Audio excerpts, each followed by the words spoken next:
বলো একবার।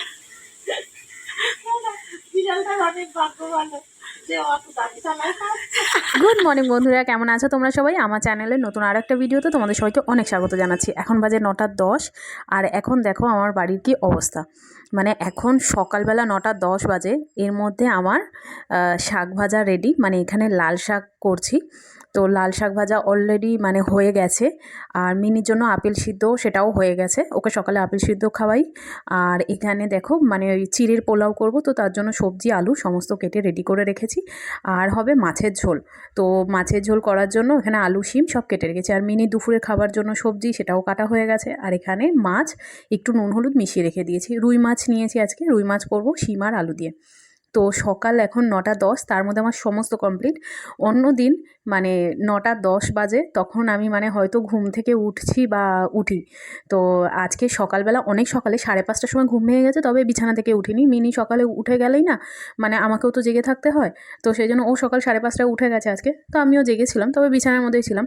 তো 7:30টার সময় আজকে এসছে জল। তো আমাদের যেহেতু জলের মানে সকালে জল এসেছিলো, সেটা নেওয়ার জন্য দেখো চারিদিকে ড্রাম ভর্তি। তো এই জল নেওয়ার জন্য আমার ঘুমটা পুরো ভেঙে গেছে, আমাকে উঠতেই হয়েছে। তো তারপরে ভাবলাম যে ঘুমিয়ে কোনো লাভ নেই, এবার উঠে সমস্ত কাজগুলো করে নিই। কারণ ওই 7:30 8টার সময় যদি ঘুমাতে যাই না, তারপরে আর ঘুমটা তো মানে হবে না, আর মাথা ধরে যাবে। তো তার জন্য ভাবলাম যে উঠে গেছি যখন, সকাল সকাল সব কিছু করে ফেলি। আর এখানে পুরো আমার সোফা ভর্তি করে সমস্ত জামাকাপড়, মানে শীতের জামাকাপড়, কম্বল, শীতের মোটা মোটা জামাকাপড়গুলো যেগুলো আমি ভাঁজ করে রেখে দিয়েছি কেচে কেচে, এগুলো তুলবো। কারণ প্রচুর বাইরে জামা কাপড় হয়ে গেছে, শীতটা যেহেতু হালকা একটু চলে গেছে, তো সেই জন্য ওগুলো তুলে রেখেছি। আর এই দেখো এইখানে ম্যাডাম 5:30টার সময় আমাকে ঘুম ভাঙিয়ে ঠাম্মির কাছে এসে ব্যাস নাক ডেকে এখানে ঘুমাচ্ছে। আর আমাকে 5:30টা থেকে তুলে রেখে দিয়েছে। মানে 5:30টা থেকে 7টা অবধি আমি চেষ্টা করেছিলাম ওকে ঘুম পাড়ানোর, তবে ও একবারও ঘুমালো না। তবে ঠাম্মির কাছে এসে মানে আমি দেখলাম মানে 5 মিনিটও লাগলো না, ও ঠাম্মির কাছে ঘুমিয়ে পড়লো। মানে কী করে যে ও ঠাম্মি ওকে ঘুম পাড়ায় আমি সত্যিই জানি না। মানে আমার কাছে তো ঘুমাতেই চায় না, কতক্ষণ হয়ে যায় তাও ঘুমাতে চায় না, তবে ঠাম্মির কাছে এসে ঘুমিয়ে পড়ে। তো এখন আমি যাচ্ছি একটু বাইরে। তো চিড়ের পোলাওটা যেহেতু করবো, তো ভাবলাম একটুখানি কারি পাতা নিয়ে আসা যাক। তো সেই জন্য যাচ্ছি বাইরে কারি পাতা নিয়ে আসতে। মানে আমাদের ফ্ল্যাটের পিছন সাইডটা, যেখানে আমরা গাছ টাছ লাগিয়েছি, মানে লাগিয়েছি বলতে আমি নয়, মিনির বাবাই এগুলো করে। এগুলো দেখার সত্যি আমার সময় নেই, মানে গাছে জল দেওয়া, গাছের মানে যত্ন নেওয়া, এগুলো সমস্ত মিনি বাবাই করে। তো কারি পাতা নিতে এসে দেখছি গাছে তো খুব একটা কারি পাতা নেই, মানে নিচের দিকে অল্প রয়েছে ছোটো ছোটো পাতা, শীতকালে যা হয় আর কি, মানে পাতা ঝরে গিয়ে তো আবার নতুন পাতা হয়। তো দেখছি অল্প পাতা, আর উপরেও মানে অনেক পাতা ছিল, তবে সেই পাতাগুলো না মানে পোকা লেগে গেছে। মানে আর ভালো না, বুড়ো হয়ে গেছে পোকা পাতাগুলো। তো সেগুলো আর পারলাম না, নিচ থেকে ছোটো ছোটো দুটো ডাল নিয়ে নিলাম, মানে খুব একটা বেশি লাগবে না, তো সেই জন্য ছোটো ছোটো দুটো ডাল ছিঁড়ে নিয়ে নিলাম, এটুকুতেই যথেষ্ট। আর আমাদের এখানটা দেখো মানে অ্যালোভেরা গাছগুলো এত ভারী হয়ে গেছে, মানে এত ডাল ছড়িয়ে গেছে যে মাটি থেকে টবের মধ্যে থেকে সেগুলো উপড়িয়ে মানে নিচে পড়ে যাচ্ছে। প্রচুর অ্যালোভেরা গাছ হয়েছে। আর শীতকাল যেহেতু পাতা ঝরে নতুন পাতা হচ্ছে, সেরকম একটা গাছে ফুলও হচ্ছে না। তো সাদা, অরেঞ্জ, লাল সব জবাই আছে আমাদের বাড়িতে, তো সেগুলোর মধ্যে না কোনো জবাই হচ্ছে না, মানে একটা দুটো করে হচ্ছে, সেরকম একটা হচ্ছে না শীতকাল যেহেতু, তাই। আর এই লাল জবাটা অনেক বড় হয়, তবে এখন ওই 20টা রয়েছে, মানে 2 দিন 3 দিন পর পর একটা করে ফুল হচ্ছে। তো আসলাম যখন, ভাবলাম যে একটু তুলসী পাতাও নিয়ে নিই। সারা বছরই প্রায় আমরা এই রাম তুলসী পাতা দিয়ে চা খাই, তো একটু রাম তুলসী পাতাও নিয়ে নিলাম।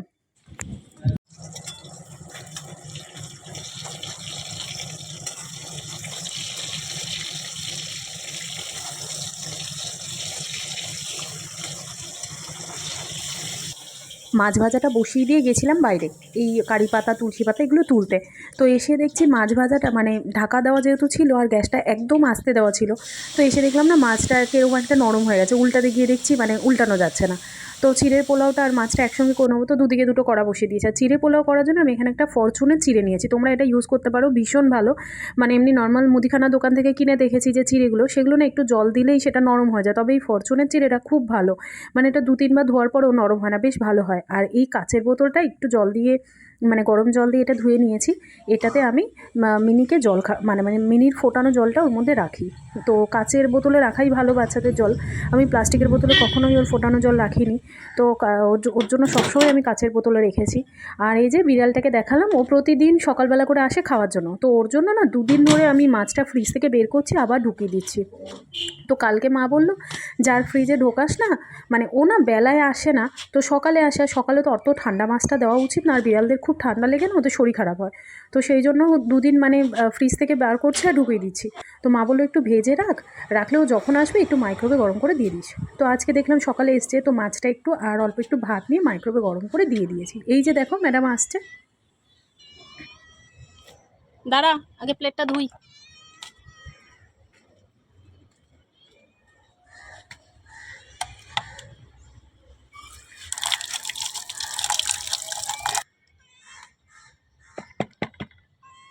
নে কেনে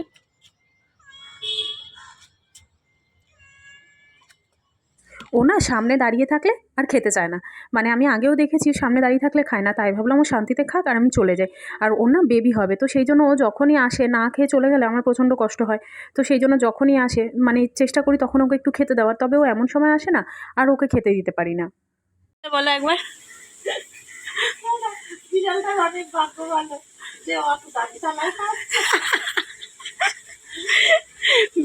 অনেক ভাগ্য বলো, দামি থালা গাছ। আর এই একজন, এই যে বাদর, বদমাইশি করে বলো, ঠাম্মির লেজে বেঁধে দিয়েছে, এই যে ওড়না দিয়ে লেজে বেঁধে দিয়েছে, এত দুষ্টামি করে। এই যে শোনো শোনো শোনো, একটু হাসো, একটু হাসো, একটু হাসো।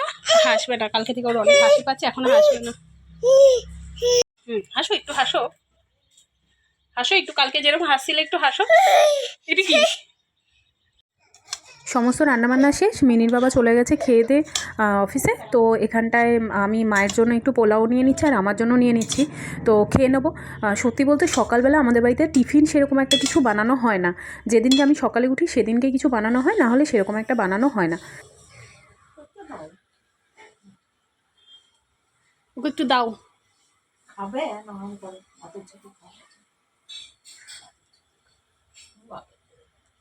ভালো, দেখি দেখি মটরশুঁটিটা কি খেয়েছো, কি খেয়েছো দেখি।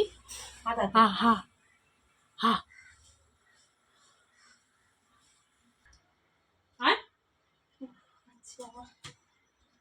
চোখ দিয়ে জল বেরোচ্ছে কেন? ওটা ধরতে যেতে হবে না, এখানে বসো।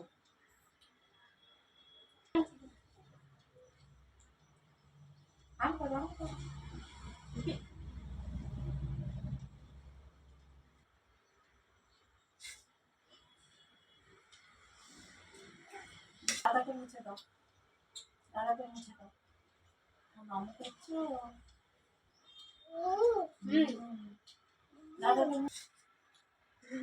দাদা, দাদা রে, দাদা রে, আতু খেয়ে না, আতু খেয়ে না। আয় আয় বাবা, এই যে নাও, আসো। প্ল্যান্টিস দিও। যাও, বসো বসো বসো বসো বসো। ছাড়ো, আমি খাবো তো। আমার চুলটাও করে।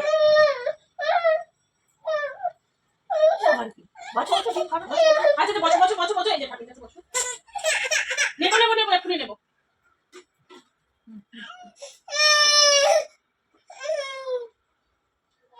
বলো বলো।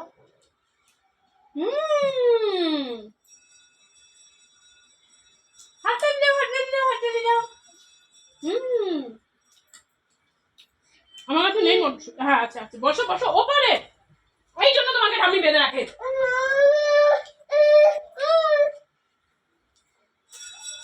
কি অবস্থা, মাকে খেতে দাও।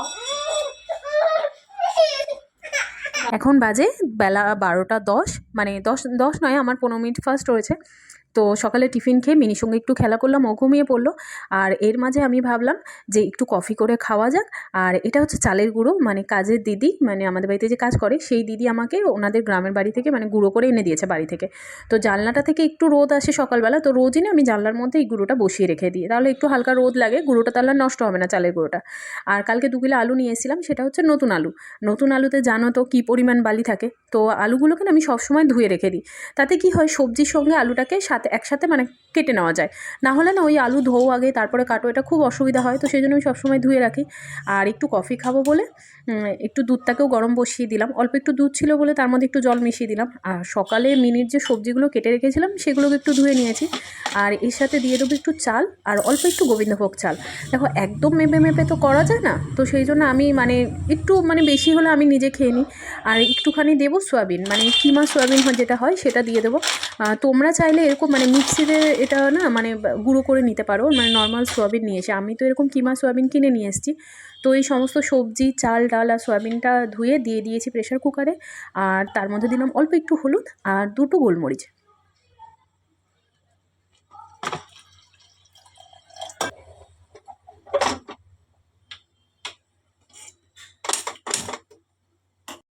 তো এখানে সব নিয়ে আমি একসঙ্গে প্রেশার কুকারে বসিয়ে দিলাম। আর এখানে দেখো আলুগুলো ধুয়ে আমি জানলায় দিয়ে দিয়েছি, জলগুলো সুন্দর ঝরে যাবে।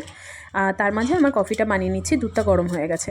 তো মাঝখানে না কফি প্রচণ্ড পরিমাণে খাচ্ছিলাম, তাই বিনির বাবা এরকম পাতা নিয়ে এসে দিয়েছে, 2 টাকার পাতা, বলেছে একদম মেপে মেপে খাবে। আর এখানে আমার বসার জানলাটা মানে দরজাটা, বসার ঘরের দরজাটা মানে মেন গেটটা, সেটা আমি খুলে রেখেছি যাতে একটু হাওয়া বাতাস আসে, কারণ বসার ঘরটা না কোনো জানলা নেই, তো একদম হাওয়া বাতাস আসে না। সোফার উপর সকালে দেখেছিলে কীরকম রাজ্যের জামা কাপড় ছিল, সেগুলোকে নিয়ে ঘরে বেডের উপর রেখেছি, কারণ সোফাটা দেখতে খুব খারাপ লাগছিল। তো বিছানাটা গুছিয়ে বিছানার উপর সব দিয়েছি। এখন একটু কফি খাবো আর জামা কাপড়গুলোকে সব গুছিয়ে ফেলবো। তো এখন আমি কফি খেতে খেতে জামা কাপড়গুলো গুছিয়ে ফেলি, না হলে আর সময় হবে না। ওই কি ব্যাপার, খাওয়া হয়েছে? পেট ভরেছে তোমার? এই যে মহারানী, কি খবর তোমার? তুমি খেয়ে দিয়ে এখানে রিল্যাক্স করছো? এটা কি তোমার ভাত ঘুম হচ্ছে? ভাত ঘুম? এটা তোমার ভাত ঘুম হচ্ছে? ঘুমাও।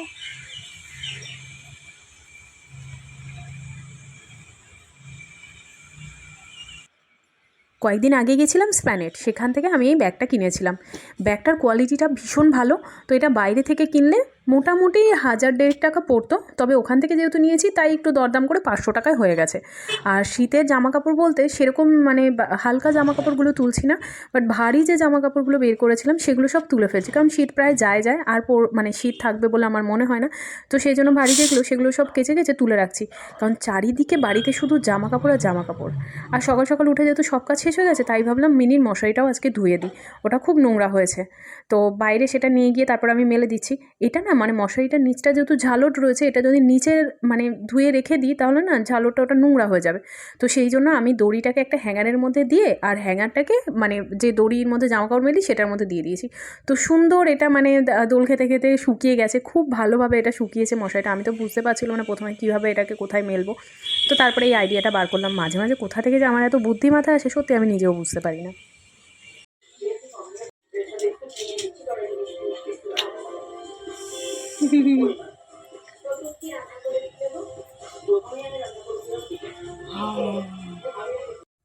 এরপরে আর কি মিনিসোনা আমার ঘুম থেকে উঠে গেছে, তারপরে ওকে ভালো করে তেল দিয়ে দলাই মজাই করে একটুখানি মাসাজ করে দিচ্ছি।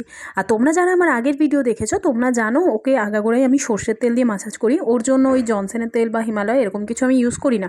আর দেখেছো কী পরিমাণে ও দুষ্টামি মানে শুরু করেছে, ওকে এখন শুইয়ে না তেল মাখানোই যায় না, মানে সারাক্ষণ উল্টে পাল্টে মানে ভোল খাচ্ছে। মানে কোন দিন যে ও খাট থেকে পড়ে যাবে জানি না, এরকম তো 2বার হয়েছে ও পড়ে গেছে। আর মানে ও সারাক্ষণ এত দুষ্টামি করে, মা তো খুব ভয় থাকে, আমরাও খুব ভয় থাকি। যখন খুব ঠান্ডা পড়েছিল মিনিকে, তখন একদিন স্নান করাছিলাম, একদিন গা মুছে দিচ্ছিলাম। তাছাড়া ওকে প্রতিদিনই আমি স্নান করাই, কারণ ও না খুব ঘেমে যায়, তো সেই জন্য ওকে স্নান না করিয়ে একদম রাখতে পারি না। তো ওকে স্নান করিয়ে খাইয়ে দাইয়ে আমিও নিজে স্নান করে পুজো দিয়ে দিচ্ছি। তো এই ছিল আমার সকালবেলার রুটিন আজকে। তোমরা ব্লগটা কীরকম এনজয় করলে কমেন্ট বক্সে জানাতে কিন্তু একদম ভুলো না। আর আজকের ব্লগটা যদি ভালো লাগে একটা লাইক করে দিও, কমেন্ট বক্সে জানিও কেমন লাগলো। তো দেখা হচ্ছে তোমাদের সঙ্গে নতুন আরও একটা ব্লগে। সবাই ভালো থেকো, সুস্থ থেকো, টাটা।